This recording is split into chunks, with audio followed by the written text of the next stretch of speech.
Duar, emang Ford masih ada bang di Indonesia? Ada, ini buktinya. Baru ngeluncurin Everest sama Ranger loh. Nah kalau kalian pengen bawa Ranger kalian ke mall atau kemanapun, kalian bisa pilih Walltrack aja. Karena kalau yang Raptor itu versi bengis untuk dibawa off-road. Kalau ini ya bisa untuk diajak ke mall. Atau mungkin bisa jualan tahu bulat juga kali ya. Tapi ini adalah varian Walltrack, persis di bawahnya Raptor. Dan di sebelah sini ada varian XLT. Yang di bawahnya Walltrack juga. Lalu di bagian sana paling pojok itu ada untuk Ranger khusus tambang ya. Perbedaannya sebenarnya lebih ke kosmetik dan juga fitur-fitur pengurangan. Kayak misalkan si Walltrack ini nggak punya shock fox, terus misalkan dia driving mode juga berkurang dari Raptor. Kalau yang tambang ya istimewa Wirwong sih, ya buat tambang, jadi nggak ada fitur-fitur gimmick gitu. Nah untungnya Ranger Raptor yang sebagai varian tertinggi dari Ranger itu ada di dalam, jadi kita nggak kepanasan di luar. Panas banget di luar. Jadi sekarang kita mulai jelasin aja si Ford Ranger Raptor ini. Pertama dari bagian eksterior ya, di bagian fascia depannya makin kaku, makin kokoh, makin tangguh ke sana ya. Terlebih dengan gaya-gaya ala mobil pre-runner. Jadi bener-bener gagah banget sih dipakainya ini kalau misalkan Ranger Raptor ini udah ada di jalan raya Indonesia. Nah, kalau lampunya sendiri dia udah full LED, lampu utama, lampu jauh, proyektor, fog lamp pun juga udah proyektor, dan bumper bawahnya sama engine guard itu, engine cover ya di bawahnya, itu beneran besi atau aluminium mungkin ya. Karena kalau diketok bukan plastik sama sekali, kokoh banget. Bener-bener ya sebuah Ranger Raptor. Dia dibuat untuk menjadi sebuah mobil di cab yang tangguh. Nah, kesan mid-truck sebuah mobil pre-runner ya juga terkesan pada bagian sampingnya. Karena lihat tuh, fender flare-nya ya, lebih lebar, wheel track-nya juga lebih lebar, dan ada tatakan buat kaki ya di bagian samping karena emang tinggi mobilnya, tinggi banget. Terus kalau soal profil bannya sendiri, dia menggunakan ban paling ganteng yaitu BF Goodrich dengan profil 285 per 70 R17. Nah, untuk membuktikan kalau ground clearance Ranger Raptor ini memang tinggi, ya saya aja muat gitu. Makanya masuk ke dalam kolong sini ya. Mumpung di kolong sini kita jelasin aja soal kaki-kakinya. Kalau di depan itu dia pakai kaki-kaki double wishbone, sementara yang di belakang itu pakai kaki-kaki watt suspension ya. Nah, dia di bagian depan dan belakang itu shocknya itu dari Fox dengan diameter 2,5 inci yang benar-benar siap untuk buat turun ke balap off-road pun bisa sebenarnya kayaknya nih mobilnya. Emang mobil-mobil pre-runner sih ini, benar-benar off-road ready. Udah gitu dia pakai velg yang benar-benar keren, lebih gahar dibandingkan varian Walltrack-nya. Single tone cuma hitam doff aja. Keren ya velg R17-nya. Nah, di bagian belakang tentunya Ranger Raptor masih membawa kesan gahar karena belakangnya masih kaku banget dan emblemnya nggak silver-silveran ya, nggak ada krom-krom sama sekali, langsung di doff hitam dengan logo Ford yang dihitemin nih, jadi nggak biru warnanya. Terus emboss nama Ranger di bagian cupnya, yang kalau kalian penasaran kita buka ya, cupnya segede apa. Ya gede sih, ini gua tiduran juga masih muat. Gua 3 orang tiduran masih muat. Gue tingginya 167 cm by the way. Kita tutup lagi. Nah, lampunya dia udah full LED juga di bagian belakang, dan radar blind spotnya itu ada di bagian lampu belakang. Nih, ada detailnya di bagian sampingnya. Ya, sekarang kita masuk ke interior Ranger Raptor yang tinggi ini, jadi agak lumayan naiknya. Cuma karena ya ini sebuah mobil off-road, jadi ada pegangan di pilar A-nya. Nah, oke. Kita sudah berada di interior Ranger Raptor yang langsung disambut dengan nuansa hitam juga oranye. Dari bagian dashboard, dari bagian kursinya ya. Dan kursinya ini bagus loh, bahannya tuh kulit dicampur suede juga. Dan kalau misalkan kita atur nih ya, side bolsternya itu tuh nge-support banget loh. Enak. Dan dengan badan gue yang kecil kayak begini, side bolster itu tuh masih bisa ada ruangan, jadi nggak terlalu sempit untuk orang yang badannya lebih gede daripada gue.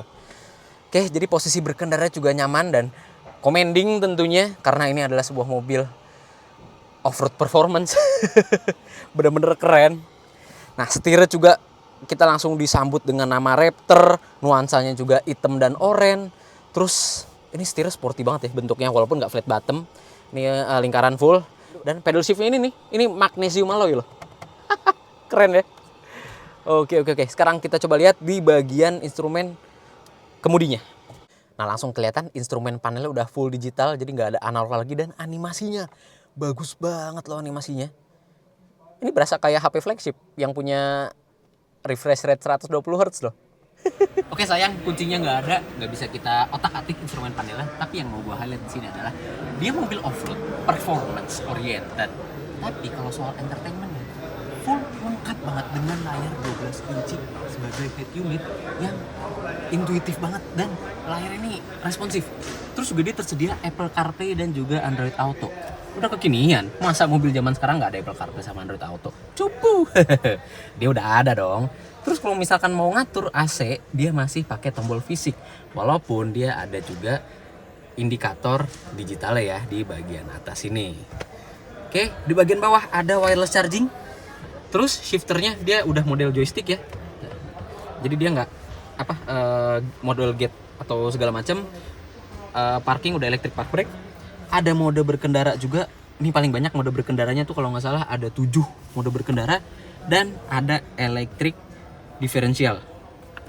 Kita nggak perlu muter-muter, yang diputar itu drive mode. Jadi kita tinggal pencet aja untuk diferensialnya. Mau 4H, 2H, 4L, sama 4 auto.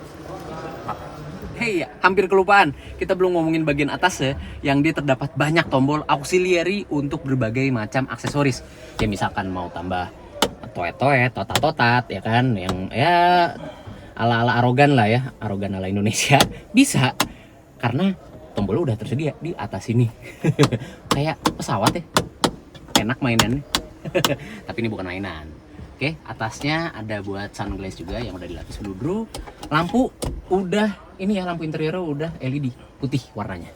Oke, jadi benar-benar bagus, tapi nggak ada sunroof emang, karena emang ini mobil off-road performance oriented. Jadi udah, kita langsung aja lanjut ke bagian belakang. Masuk ke bagian belakang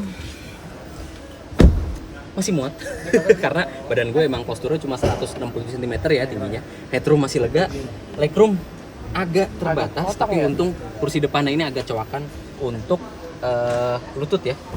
Jadi masih bisa santai, walaupun kakinya, pahanya nggak bisa disupport dengan baik sama kursi di bagian belakang. Oke, tunneling cukup tinggi karena ada garden juga di bawahnya. Dan yang menarik di varian Ranger ini adalah pembukaan pintunya. Kenapa? Karena kalau kalian lihat di bagian door trim itu nggak ada handle pintu. Coba kalian lihatin. Nah, kalau misalkan kalian perhatiin, ternyata handle pintunya itu ada di gagang atau di armrest bagian pintunya. Kita tinggal congkel aja tuh. Ada yang bisa dimainin, ada tuasnya di bagian gagang pintu. Udah tinggal buka. Tersembunyi door handle-nya. Terus di bagian belakang ini kita juga disediakan colokan Type C, Type A, dan juga colokan listrik. Kita colokan gini. Ini bisa kita nyolok laptop atau segala macam ya. Bisa nyolok kulkas juga sebenarnya. Buat camping. Lumayan. Ventilasi AC ada, tapi pengaturannya nggak ada sama sekali di belakang. Hanya untuk ventilasi aja. Pengaturan dual zone di bagian depan semua. Oke, lampu putih juga masih ada handle juga di atas. Dan ini nggak bisa diturunin lagi ya, nggak bisa disandarin lagi. Jadi udah posisinya begini-begini aja. Agak tegak tapi masih nyaman. Nah, mesinnya sendiri Ranger Raptor menggunakan mesin 2000 cc diesel bi-turbo engine E4 dengan keluaran tenaga 210 PS dan torsi hingga 500 Nm. Tentunya ini sebuah mesin yang buas untuk sebuah decap. Ya emang cocok sih sebenarnya mesin ini dipasangkan ke Ranger Raptor ya. Toh di bagian engine bay-nya juga ada tulisan Built for Tough. Keren ya.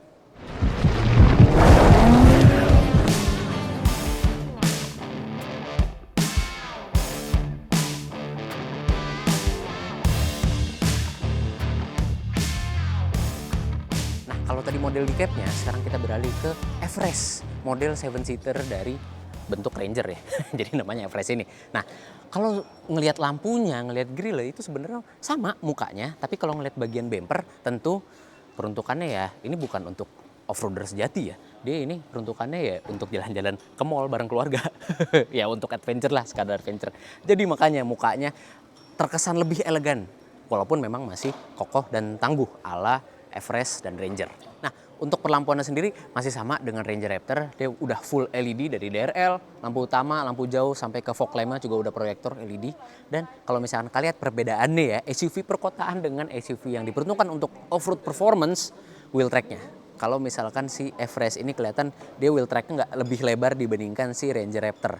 Jadi ya bener-bener santai aja. Ya, ban Everest sendiri juga ya diperuntukkan untuk jalan raya atau jalan aspal, bukan jalan off-road kayak yang ada di Ranger Raptor. Aura SUV perkuatannya juga terpancar lewat profil bannya yang menggunakan profil ban 255/55 R20. Bannya kalau yang di Ranger Raptor ya, itu pakai ban BF Goodrich, kalau yang ini Goodyear. Terus juga velgnya dia dual tone dengan lingkar R20. Tapi yang unik di sini adalah bannya Goodyear, emang nggak ada masalah. Tapi nama varian Goodyear Wrangler. Kok jadinya berangkat Jeep? Nah, ngeliat ke belakangnya, si Everest ini tuh malah kesan kokoh sama tangguhnya udah mulai pudar, berganti ke kesan yang lebih maskulin, lebih ke apa ya, kayak gaya-gaya parlente gitu ya. Karena modelnya juga gaya lampunya tuh gaya kekinian, seamless banget desainnya. Ini model-model lurus begini kayak yang ada di Grand Vitara sih sebenarnya. Cuma emang lagi populer model-model lampu kayak begini. Gayanya ala-ala 3D, stop lamp, sen sama lampu mundur. Nah, ada rear fog lamp juga di bagian bawah sini. Untuk pembukaan bagasi sendiri tentu dia udah elektrik dan otomatis. Ya, masa SUV 871 juta nggak elektrik. Tentunya penutupannya juga udah elektrik. Jadi ya udah, tangan bisa sambil megang barang dan segala macam. Oke, sekarang kita masuk ke interior. Nah, sekarang kita berada di bagian dalam dari Ford Everest yang dimana beda ya dengan Ranger Raptor. Kenapa? Karena kita langsung disambut dengan nuansa mewah di bagian dalam interior. Terlihat dari kursinya yang berwarna coklat kopi ya, coklat kopi, terus ada aksen kayu di bagian dashboard, jahitannya juga warna coklat di bagian dashboard juga, dan ini soft touch hanya di bagian depan dashboard aja ya, sementara di bagian sini nih hard touch. Terus artikulasi jok dia udah elektrik dan bisa naik turun, bisa reclining, bisa maju mundur, jadi banyak. Ada lumbar supportnya juga, tapi pengaturan setirnya walaupun udah teleskopik, dia ya belum elektronik ya.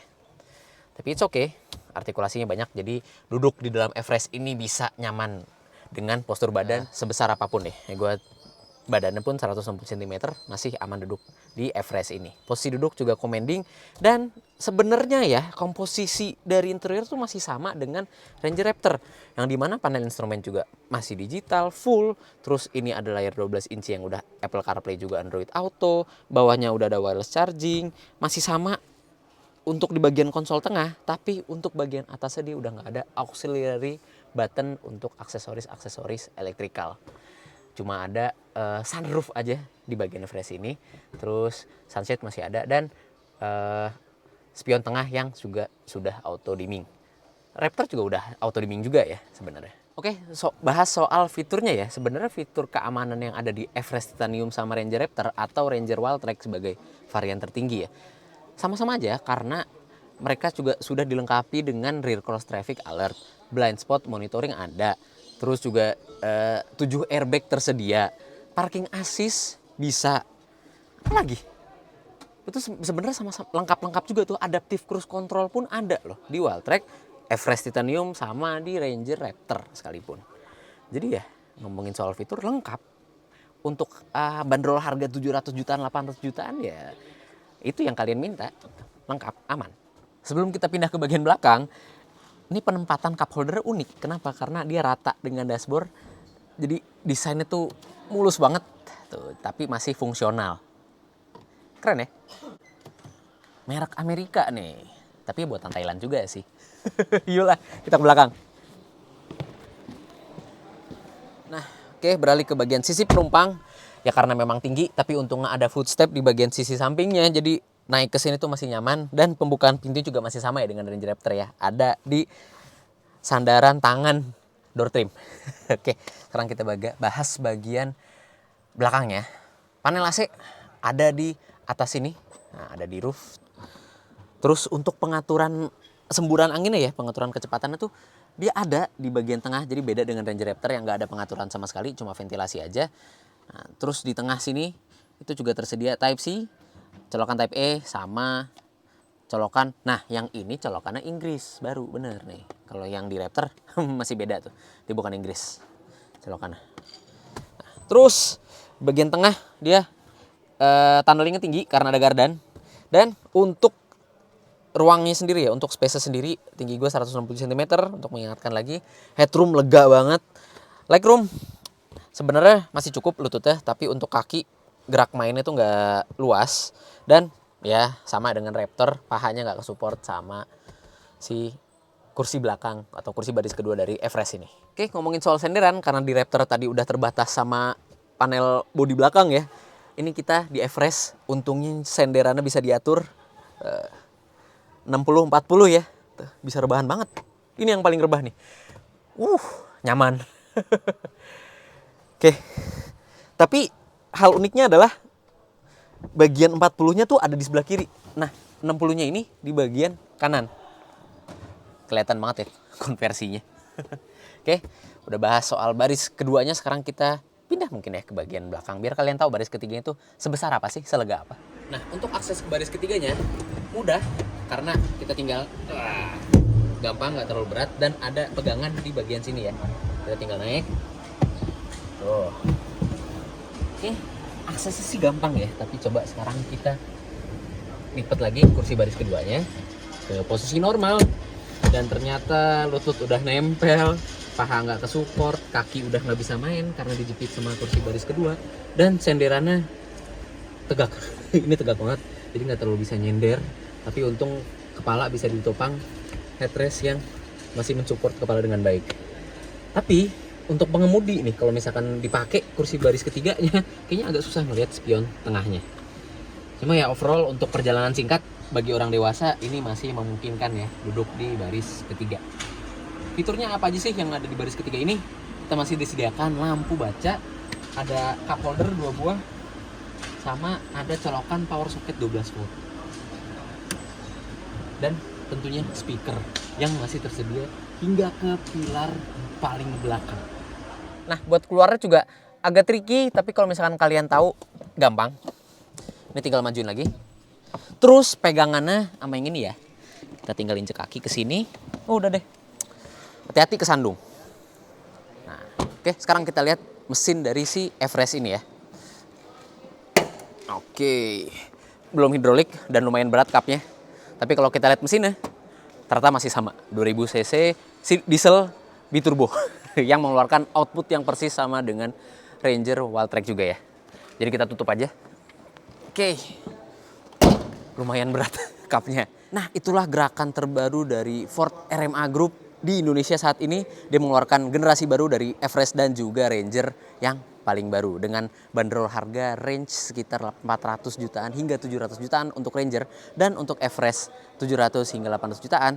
Kalian mending pilih SUV leather frame yang lain atau mobil di cab yang lain. Komen di bawah. Bye bye.